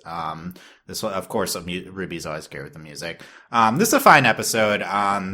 Volumes. I want to take this time to talk about Volume 7 overall because I think this makes 6 episodes. You can count this episode as like 6 pretty good episodes out of maybe that's 6 or 7 out of 13. That's like half. That's way more than we're used to with RWBY. So This was like a pretty frustrating season for me personally. And like there will be ramifications with me in the show as we'll get to later. But just the experience of watching it was, I think, worse than the season is as a whole. Cause I do think the half of these episodes are genuinely pretty good. That in itself, I do think makes this the second best season. I think it's clearly worse than Volume 6 for me, but I would put it above that like large group of whatever you want to put third out of all the non-Volume 4 seasons. After that is fine.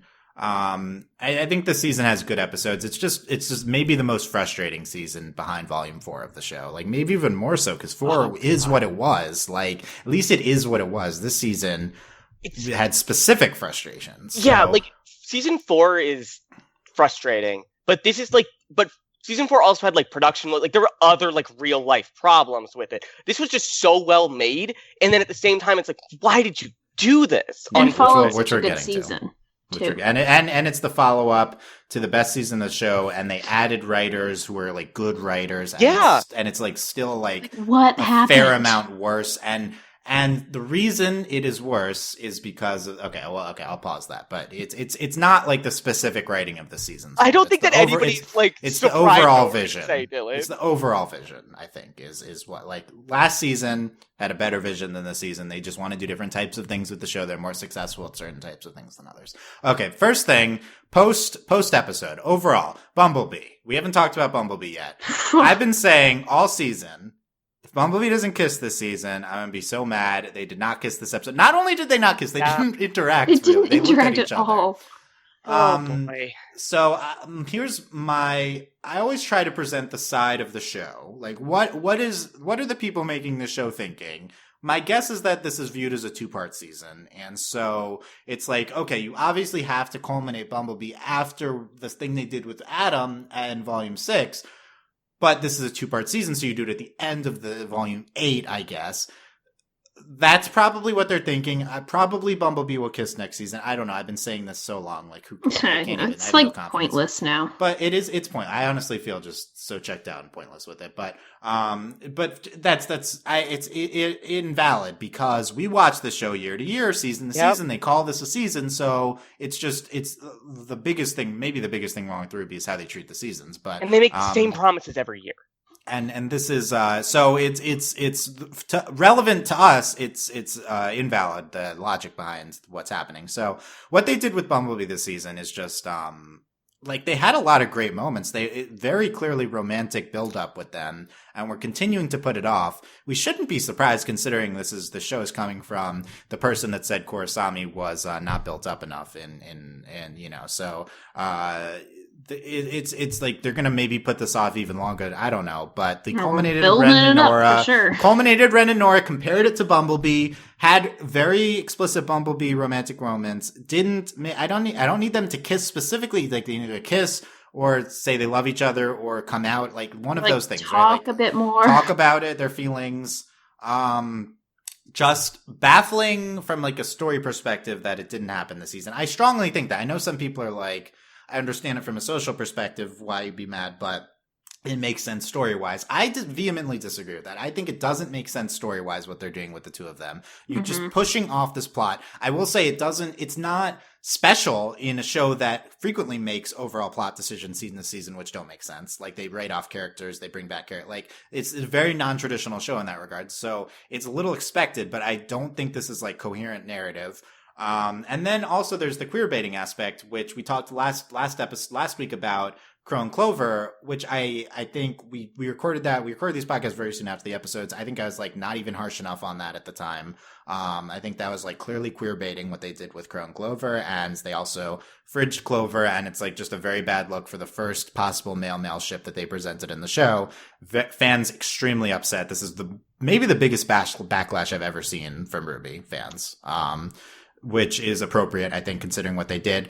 I do think Bumblebee is also queer baiting what we did with them. It's not super important to me, that term, but the bigger thing is that they're stringing Bumblebee fans along. And I love the voice actors of the show, but Barbara, this hyping up the season, said a few times, the big question this season is, will they kiss? I think that's a direct quote from her. And it is genuinely hard for me to understand why she or anyone on the crew was saying that when they did not kiss this season.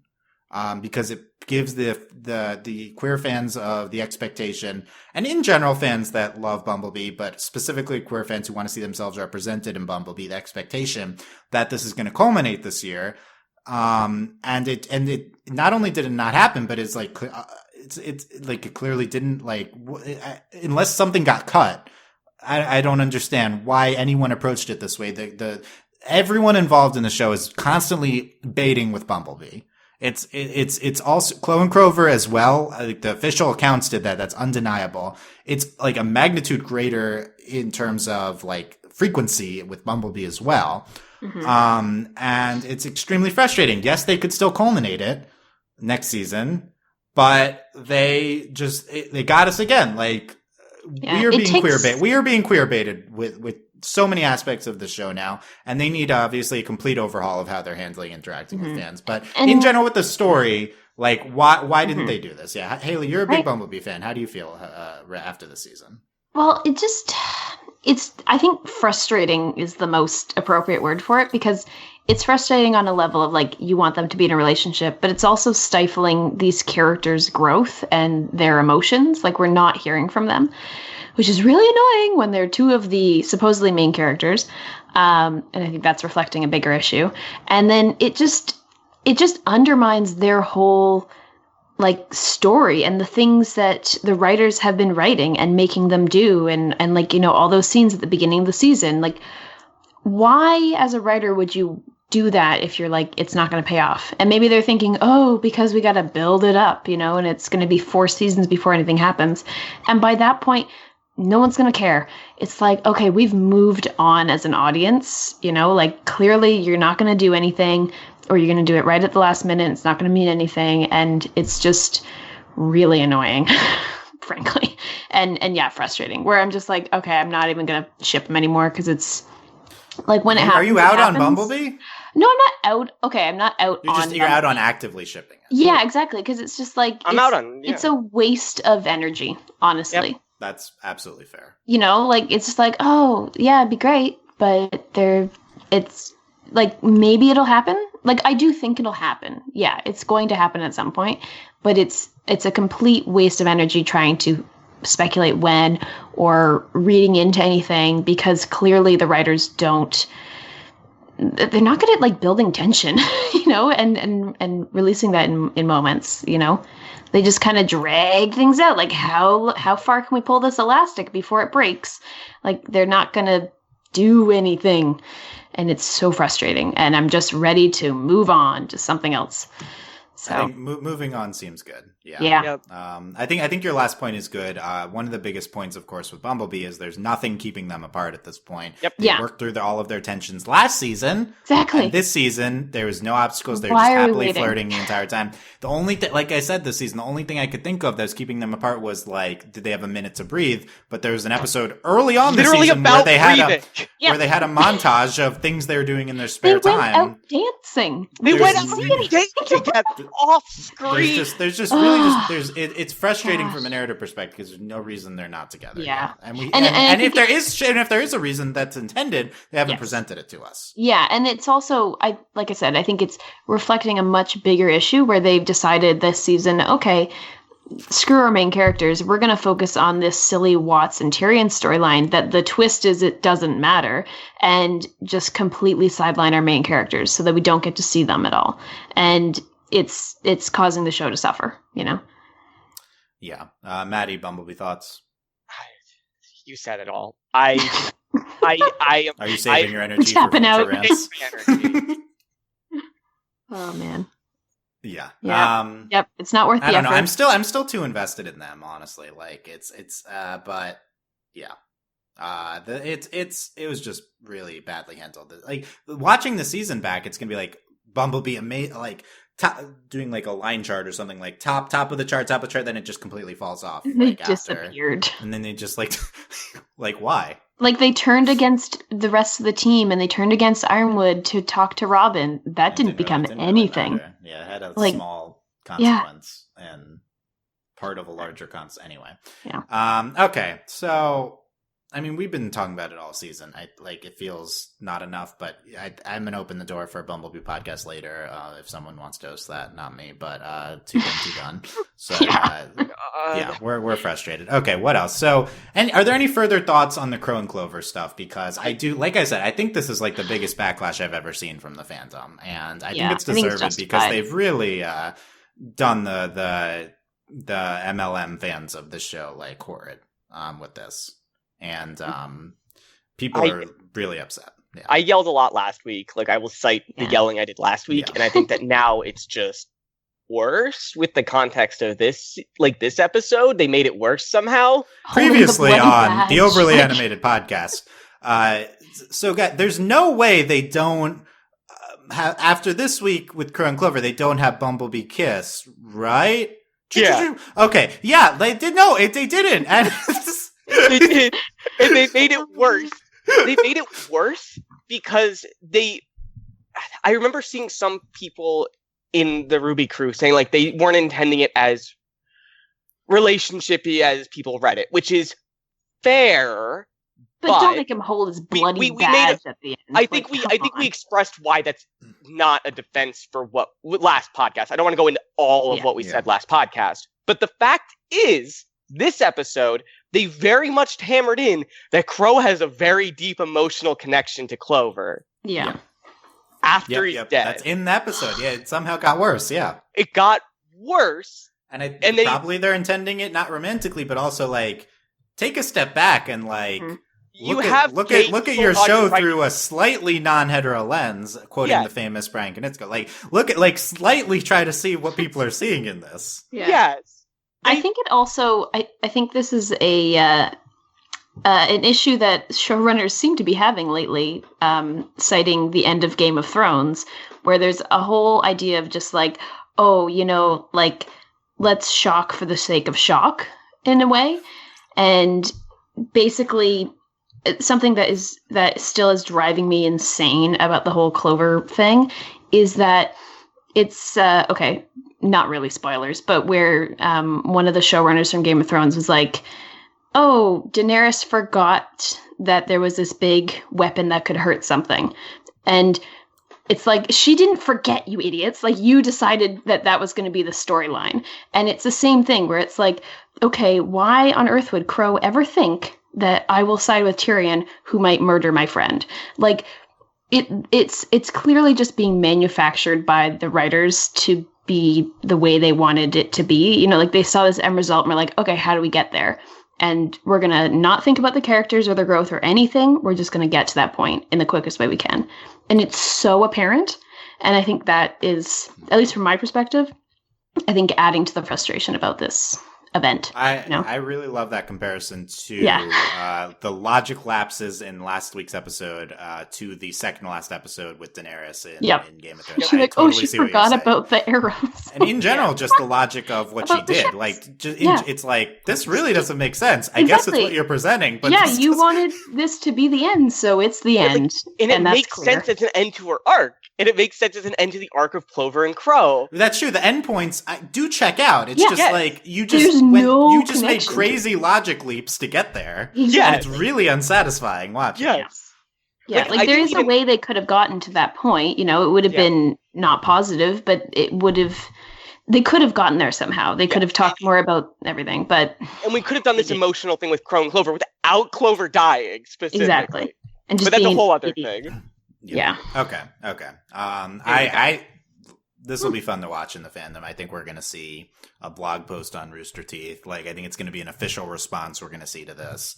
And they're actually going to be held accountable for once. So I'm interested in what's going to happen. It's actually pretty, so people are doing good work by being outraged about this. I will say, I think it matters. Maddie, it is time to talk about May. If you okay. So like, I mean, I've been literally building up to this all season, Dylan. I've been hinting at it, and by hinting at it, I mean saying, is it time yet? You've been punting it every. I've been punting it because I didn't believe they'd do anything with it, but I was giving them the benefit of the doubt and saying, "Hey, I won't yell at you until it's over." And now it's over. And hey, Rooster Teeth, this might be one of the worst things you've ever done. This is not representation.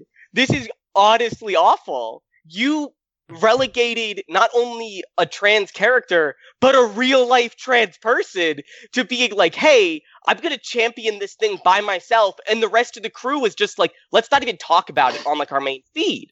It wasn't talked about like by the crew. It was talked about by the voice actress, who was just like by herself standing in this ocean of transphobia as people attack her. And like, I'm not saying that it didn't get positive. It's just like, it's dangerous to leave a trans woman out to dry like that. And I'm furious about that because she's a real person and she had to stand there alone and say May is trans. And then the show didn't like stand by her in that. And that's frustrating. And on top of that, May's transness is intrinsically important to the themes of this season. And it's so stupid that she stands 5 feet away from Penny, which I've yelled about before, and they don't even talk. And there's or have her ever show up again. May doesn't need to show up again, but it feels like the biggest missed shot ever to have Penny, the character who struggles with feeling like a real person in a way that you can relate transness to a cis audience.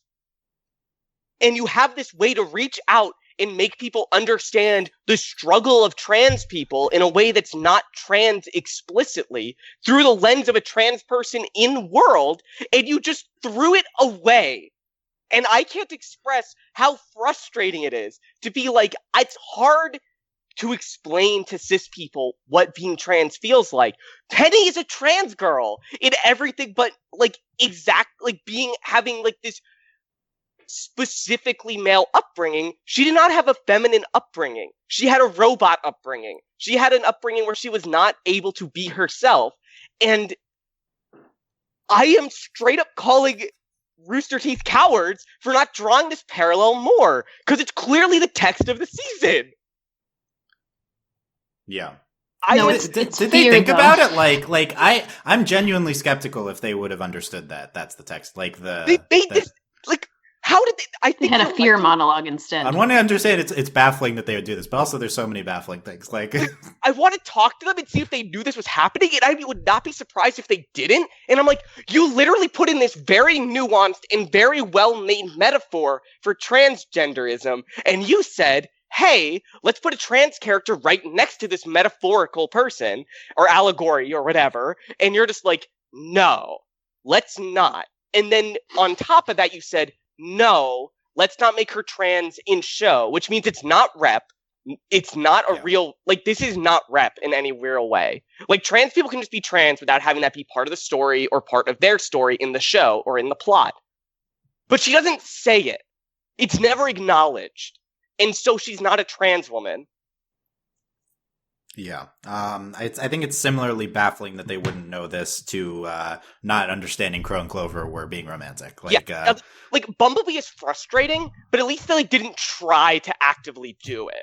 Like it was like they're doing romance with Bumblebee. They're just extending it. Like, they're purposely extending it. But Crow and Clover, they purposely did this. Apparently, they didn't know that it was right like that. Similar to the May thing. I love your point about like I am so mad. Like, and this is just even more intrinsically confusing because it's the theme of one of your the themes of the season.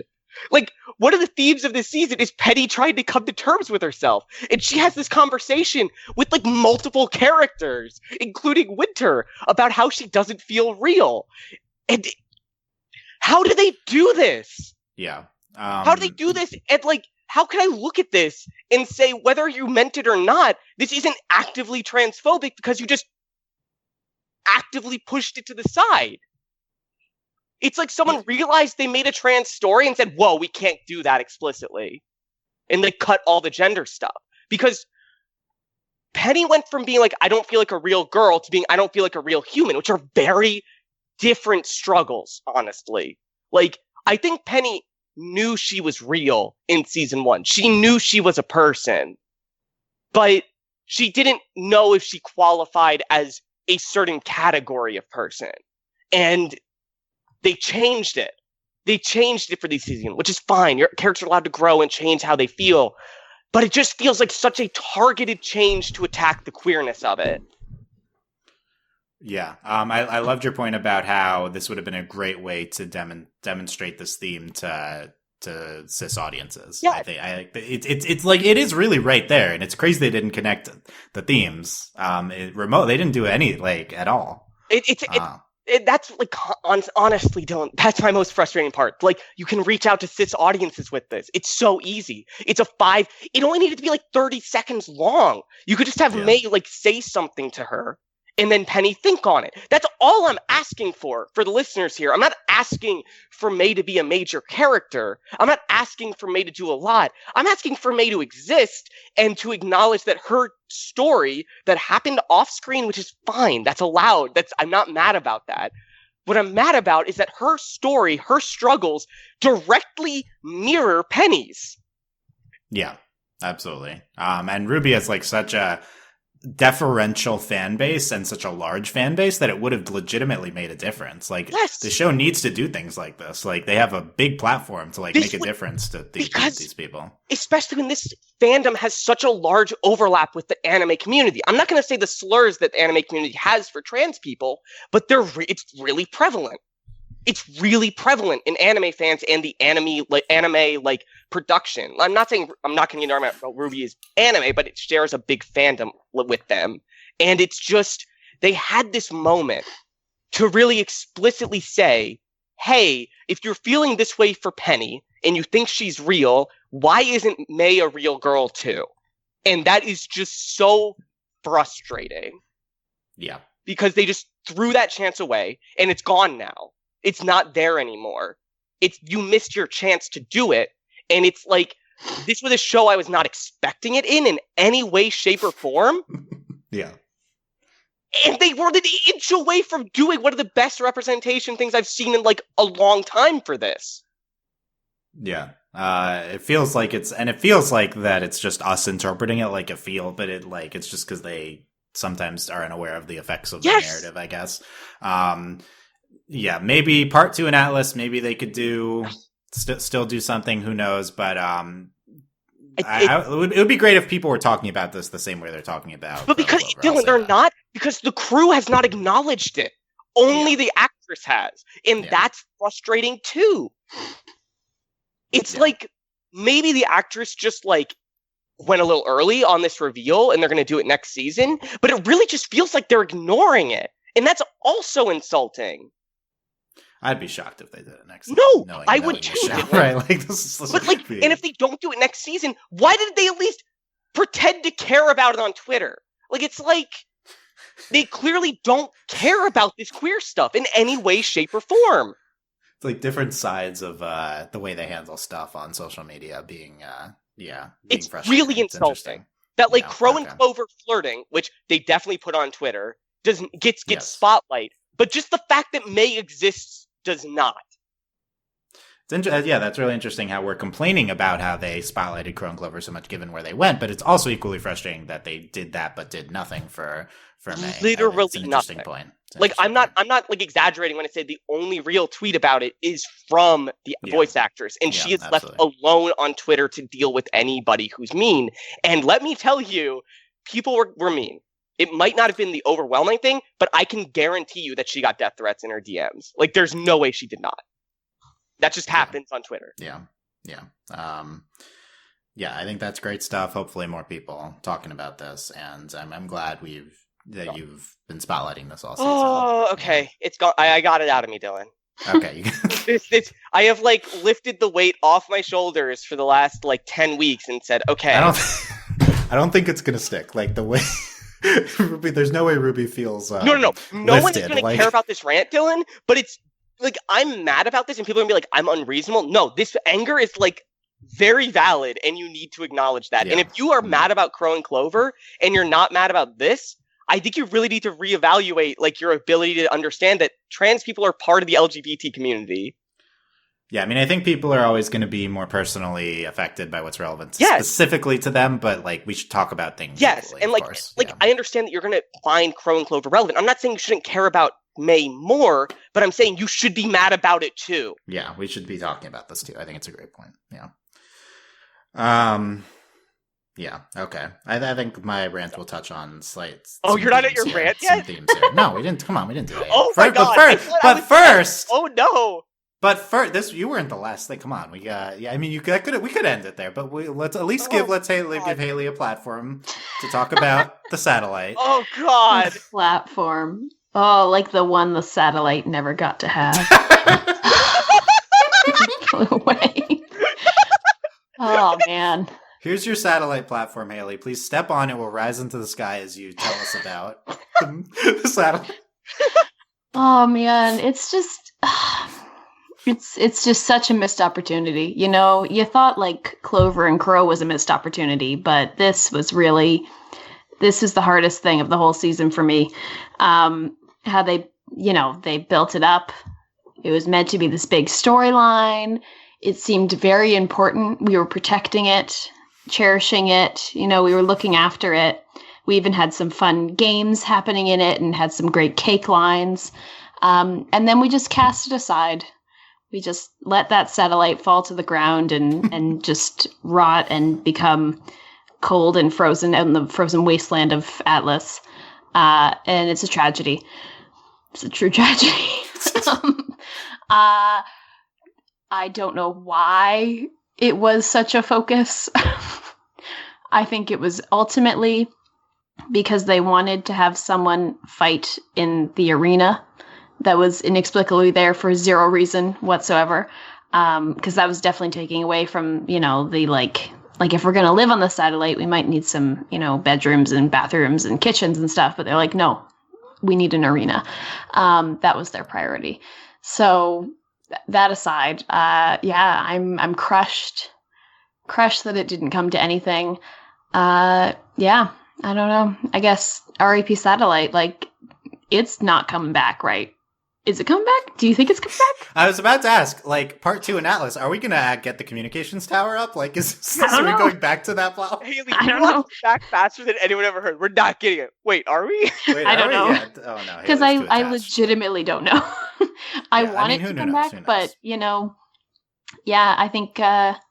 I think that was just a true tragedy that it didn't come to anything. Thinking about it, I think it's probably part of the twist. Like, I think it's like, here's the setup that we're not going to pay off. Like, exactly. They got all my hopes up. I know. And then, probably for the best, because Salem has a whale now that can fly.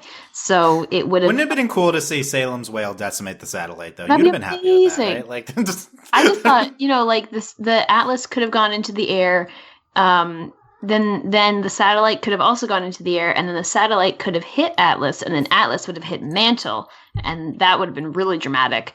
But we got none of that. So, I don't know. Okay. Nuts. Rip satellite. Rip satellite, yeah. We'll never forget you. We will never, no. It didn't even get a beautiful sunset shot to go out on. Okay. It deserved the sunset shot. It deserved a sunset shot, guys, but no, it just disappeared into we'll see Amity ever Coliseum existed. again one day. I'm sure we will. And when we do, Hayley will be just like, "Come on, get up in the sky! Come on!" Because they can't get rid of that arena set piece. They like it too much, so we have to go back. Yeah. Okay, that's good. Yeah, that was a big theme of this season of podcast, and it didn't pay off. So no, it did not. But, it did. Satellite Watch 2K20 Yeah, 2K20. It didn't become anything. So there you go. Okay, let's refuel here for Oh, I heard the wine. for the last part. Have for you, the have you last been part. not drinking that much? I slowed down a little because I was already drunk like halfway through. So yeah. Feeling full on wine drunk here. Yeah, I mean, what is full on? But for for a podcast, this is as big as it gets here. Okay. Okay, so here's first an announcement. This will be my last RWBY podcast. Dun, dun, dun. We've been hinting at this. Going out in a blaze of glory. I'm sure we'll talk about RWBY in like during other podcasts, during cross show things. Like, I'm not saying I'll never talk about RWBY, and honestly, I'm gonna keep watching because I'm like, I hate myself, right? So, like, you just have to know. Yeah, so I'm not saying that, but like, the new podcast model doesn't mean we won't do RWBY podcasts. It just means we won't do episode discussions, but I won't be hosting them. If Beatrice or anyone else wants to host RWBY podcasts, like, go ahead. I'm not saying we're done with them in general, but it will be healthy for me to stop these podcasts. It might be moving healthy forward. for me too, Dylan. Yeah. It might be. Like, and I respect anyone's decision to follow suit. So it's the end of an era. I've been talking about the show for 4 years. And I want to get in my final thoughts on all aspects of RWBY. So three. I have 3 categories to talk about RWBY here. Parting the RWBY discourse. And the first one is the show itself. I think this is maybe the least important one in terms of like my frustration, because RWBY is a mediocre show. And if it was just that, then that'd be fine. I can have fun with the mediocre show. That's cool. But I do want to say, because some people that watch RWBY seem to think this show is really good. This show is like aggressively mediocre, and it always has been. Your favorite show is not good, and it never will be good because they're not changing. I'm 7 seasons in. I think I can call it. This show is not changing the way it runs. Last season was like a reprieve. If they do a specific type of season with specific types of things, it can be fine. But even last season was not like in our top 10 shows or anything. Like, this show is like aggressively mediocre. If you think it's great, I think you're legitimately wrong. There's better shows out there. It's okay that it's not good, but the reason it's not good is because the people at the top are not going to move it in a better direction. And I think that's clear at this point. Sucks, but we're attached to a show that will never get better. Okay, that's point number 1. So number 2 is Rooster Teeth, which is unfortunate that we have to talk about Rooster Teeth. But I think Maddie was hitting on some of these points. We talked about it with Crow and Clover. Like, Rooster Teeth, they don't care about us. They suck. We love the RWBY crew. They do amazing work on the show. There's so many people that do such good work on the show, and I'm not saying anything about them, but the overall approach of Rooster Teeth to the RWBY fandom this season has been clearly very terrible. And we need to really change this, but we should not be attached to this company that does not care about us. Like, the way they've handled the Crow and Clover stuff has been terrible. The May stuff has been terrible. Bumblebee has been terrible. In general, they just like, and even if you don't necessarily care about these specific queer issues, like, they hype up things that, like they just hype the show with no consideration to what's coming next, which is just very tone deaf and, not easy to understand, considering like they do know what's coming next. So they're just like recklessly hyping things that the fandom is excited about, which is like a very terrible approach. And I really hate how Rooster Teeth has handled the show recently, and I really think they need to change. Related to Rooster Teeth, by the way, is like RWBY will never get better. It's like, oh, it's a show where it's made by Rooster Teeth, this like indie company. It doesn't have a lot of money going into it, but now there is kind of a lot of money going to RWBY, and we've seen that Rooster Teeth is capable of making a great show because Genlock was really great. So there's no excuses anymore as to why RWBY's not good. Genlock was great. This company can make good shows. It's not the company, it's the people making the show that's at the top. Okay. So Rooster Teeth, please improve how you talk to fans. The show is mediocre, but here's the last point, and the biggest thing I want to talk about is the fans of the show. Because I want to say that to anyone who's ever left a mean comment to us, to anyone who's left a mean review, who's said we're bad, who's insulted that we said bad things about RWBY, a show they liked, I just want to say, f*** you. Like, I've dealt with so much about this show in the comments. It's no exaggeration to say, like, 75% of our negative comments have came from RWBY over, like, the past 4 or 5 years. Like, just honestly, just f*** off if you let say any of this type of thing. You just don't understand that you're talking, like, where you're taking such great offense to us trashing a show that you like, but you're saying mean things to people. And this difference between, like, we're insulting a show, stop being so attached to the show. We're just saying our honest opinions about it.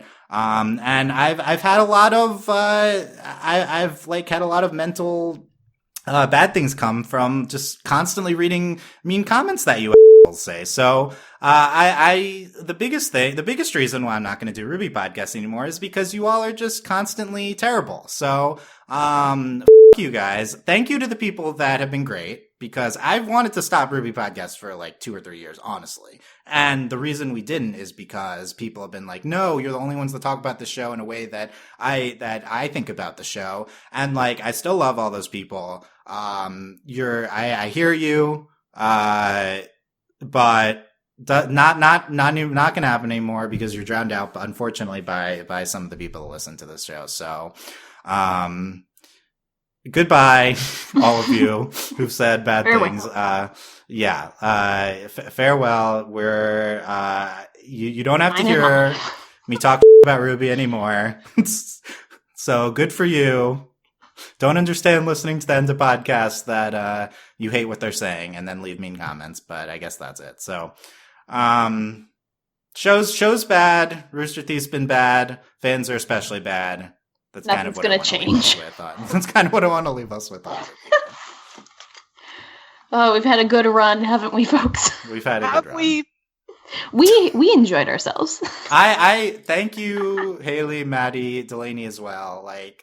We've been, it's all, that's the biggest reason why I've kept going with this, is because it's really fun to talk to you guys. These are I like you guys. These are really fun. Yeah. So like that, absolutely. That's like, like we've had a fun dynamic despite, just us personally being frustrated with it. Yes. And, we'll find ways, I guess, to still maybe keep that going, but not with RWBY for me. Only thing is if Hysen and RWBY kiss, like that's the only thing that would get me to come onto a RWBY podcast. Even if Bumblebee kisses, I'm not coming back. Like, and hold me to this, please. If I like, please don't, like, it's bad for me. Don't do it. Like, we should all just like hold you down and be like, Dylan, no. Like, Dylan, make a pact. Go. It's much easier that we're not doing episode discussions. Like, it's like, yeah. But like when we call, like, Bumblebee will eventually happen, and we'll want to talk about it. I hope like some combination of us that feels better about the show will be able to talk about that. Yeah, I am looking forward to enjoying RWBY casually. Solo. I hope I like I don't know, just like every Saturday I just have to watch it at 11 a.m.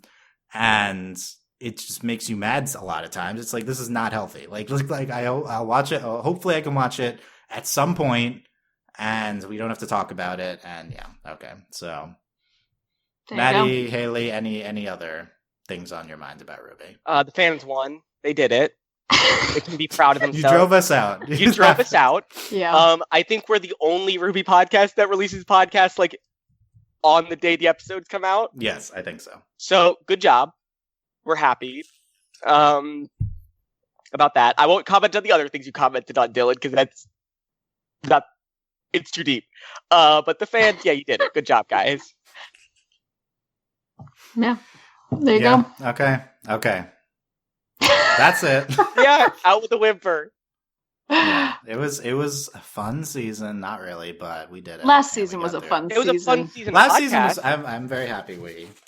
This season was like, I don't know what to talk about every week. We'll always have the big chungus. We will always have Bing Chungus and Jim. And Jim. Yep. Yeah, like maybe we'll talk about Genlock and we can talk about Chungus more. Then come back for Genlock. Dylan, we won't cover Genlock at all. But like Genlock is kind of made by its own group of people, and it's on HBO now for some reason. Oh, so it's I mean, also on HBO Max. We can kind of, I can like successfully separate it from Rooster Teeth as a whole now. Yeah, I'll be on Genlock podcast for whoever, whatever. We'll come back for that. Know. But okay. There you go. There you go. Good times. Thank you to those of you who've listened for a long time. And legitimately love us. Thank you. And positive comments. Yeah, I feel like talking crap about people will mean that they won't negatively comment. But let's see for this last. Oh, one, Dylan, happens. that is not how this works. We'll see. No, but thank you to the people who are there's a lot understanding of people that there are different ways of viewing something, and just because you critique something doesn't mean that it's inherently a negative thing. It comes out of a place of affection for the show that we've now kind of lost, frankly. I didn't complain about things that I think you should be thinking. If you think that, you should really not be. Yeah. You need to reevaluate yourself as a person if you do not agree with a lot of the queer stuff we're mad about. Yes. Oh yeah, no, different category. Yeah. But more so like, it's... Yeah. So, and if RWBY's ending and this is your favorite show, like, just watch more shows. Like, there's, like, listen to other stuff There's a lot of great shows nowadays, guys. This is, like, legitimately the worst show we talk about. And it's like, there's just anything else. Like, literally anything else. Not that I don't understand the appeal, of course. But, BoJack came out today. Let's go watch BoJack. Yeah, marathon the BoJack. That'll get you in a good mood. The BoJack finale, yeah. Okay, so that's overlyanimated.com. We'll still be on Discord, I guess, talking about it and stuff. overlyanimated.com/Discord. Patreon.com/overlyanimated. Thanks to all of our patrons who love RWBY, who supported us, especially our patron of the podcast, Alex, aka Esteban Universidad. I know Alex loves RWBY and has not been following it. I feel like if you love these rants, you should be a patron of ours. Yeah, if you made it to the end of this podcast, you should be a patron. If you made it to the end and you like the rants, of course you should be a patron. Yes, of course. You're also a special person. Like if you become a patron for this, like you are directly funding us making more rants. Like that's all you're doing. That's true. That's the purpose of this. And I don't know what maybe we'll do a rant specific thing. I don't know. Patron exec producers Ryan, Steve, Alex, Beatrice, Hugh, Michael, and Needle. Okay. Shout out to Needle who loves RWBY. And you couldn't even say it. We all love RWBY. I'm just saying. We just all love it. It's like that weird, I don't know. It's just a weird thing that exists in the world, and you just gotta love it for its weirdness and its charm. But now it's turning on us, so we need to run away. Like I'm so glad the podcast ending. I don't have to pretend to like this anymore. Yeah, well, wait for Beatrice to be like, oh, I want to host a monthly thing. A Bumblebee retrospective. Yeah. Okay. Well, Bumblebee. Yeah, we'll see. Okay. So I can't wait for January 2021 when Bumblebee kiss and one of them died. Got some really problematic context. Yeah. Like it's I can't wait for that. So we're all looking forward to it. Yeah. Seeing more of the whale next season. Oh my god. Is the whale a big chungus? What a good way to end. Good point late in the podcast. I do think the whale. I needed to get that in before you ended it. I'm sorry. I think that's how we should end this. We met our chungus quota. Yeah. Yes. The whale. This is literally a chunk. It's not the whale's fault. We love the whale. I love the whale. I'm saying that in a good way. I'm like, he's the best big chungus because he has no good like he can't fight. He's just big and moving slowly through the air. Great. It's wonderful. You say that, but he's going to launch laser beams next season. Okay. I am ready for the big chungus to fire his laser at him. But as of now, he's just a beautiful whale floating through the sky. Now I'm excited for Volume 8. You got me excited. Okay. Stay tuned. Okay, we won't be back, but we'll be... Thanks for listening to our Volume 7 coverage. Thanks for listening to our RWBY coverage. And we won't be back. We'll listen to our other stuff. Thanks for listening, guys. Bye. Bye. Bye.